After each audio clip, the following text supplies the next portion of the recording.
सर्वेभ्यो नमो नमः। स्वागतं च। अद्य वयम् एकां कथां शृण्मः। कथायाः नाम अस्ति माधवस्य प्रियम् अङ्गम्।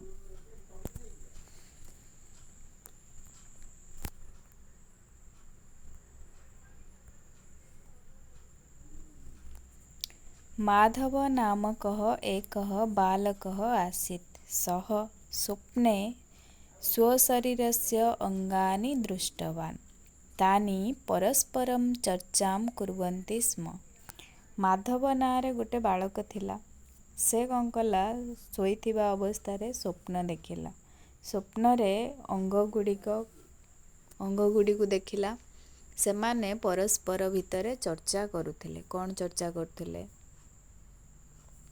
पादः वदति अहं श्रेष्ठः, मम कारणेन माधवः चलति। पाद कହୁଛି ମୁଁ ହେଉଛି ଶ୍ରେଷ୍ଠ, ମୋ କାରଣରୁ କ'ଣ ହେଉଛି ମାଧବ ଚାଲୁଛି। ହସ୍ତः ଅନୁକ୍ଷଣं वदति अरे अरे मम कारणेन माधवः लिखति, गृहकार्यं करोति, वस्तूनि आनयति च, अतः अहमेव श्रेष्ठः। ହାତ କହୁଛି ଆରେ ମୋ କାରଣରୁ ମାଧବ ଲେଖୁଛି, ଘର କାମ କରୁଛି, ବିଭିନ୍ନ ପ୍ରକାର ବସ୍ତୁ ଆଣୁଛି, ତେଣୁ ମୁଁ ହେଉଛି ଶ୍ରେଷ୍ଠ, ଯେହେତୁ ମୁଁ ବହୁତ କାମ କରୁଛି। ତାପରେ ଆଖି କ'ଣ କହୁଛି? ମାମ୍ ବିନା ମାଧବः କିମପି ଦ୍ରଷ୍ଟୁମ୍ ଶକ୍ନୋତି କିମ୍ ଇତି ନୟନମ୍ ବଦତି। ମୋ ବିନା ମାଧବ କିଛି ଦେଖିବାକୁ ସମର୍ଥ ହେଇପାରିବ କି ବୋଲି ଆଖି କହୁଛି। କାନ କ'ଣ କହୁଛି? କର୍ଣ୍ଣः ସ୍ମିतं କୃତ୍वा କଥୟତି ମାଧବः यदा मार्गे गच्छति तदा पृष्ठतः यानानां ध्वनिं यदि न शृणोति सावधानं च न भवति तर्हि दुर्घटना भवेत्।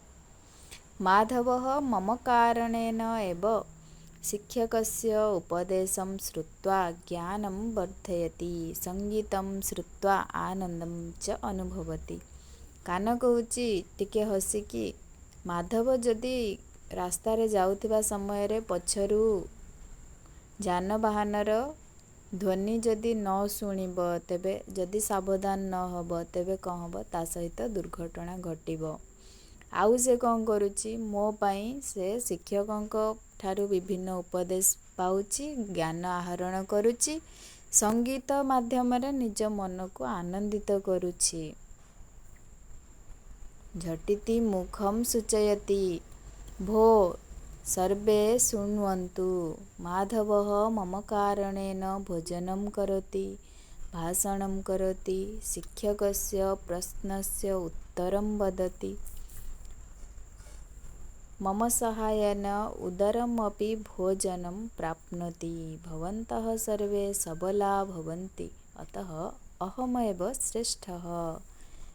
ଝଟିତି ଅର୍ଥାତ୍ ସାଙ୍ଗେ ସାଙ୍ଗେ, ମୁଖ ମାନେ ମୁହଁ କହୁଛି ଭୋ ସମସ୍ତେ ଶୁଣ, ତମେ ସମସ୍ତେ ଶୁଣ, ମୋ କାରଣରୁ ମାଧବ କ'ଣ କରୁଛି? ଭୋଜନ କରୁଛି, ଭାଷଣ ବା କଥା କହୁଛି, ଆଉ ଶିକ୍ଷକଙ୍କ ପ୍ରଶ୍ନର ମଧ୍ୟ ଉତ୍ତର ଦେଉଛି। ମୋ ସାହାଯ୍ୟରେ ପେଟକୁ ଭୋଜନ ମଧ୍ୟ ପହଞ୍ଚୁଛି। ତେଣୁ ମୋ ପାଇଁ ସମସ୍ତେ ହୃଷ୍ଟପୁଷ୍ଟ ବା ସବଳ ହେଇକି ରହୁଛ, ତେଣୁ ମୁଁ ହେଉଛି ଶ୍ରେଷ୍ଠ।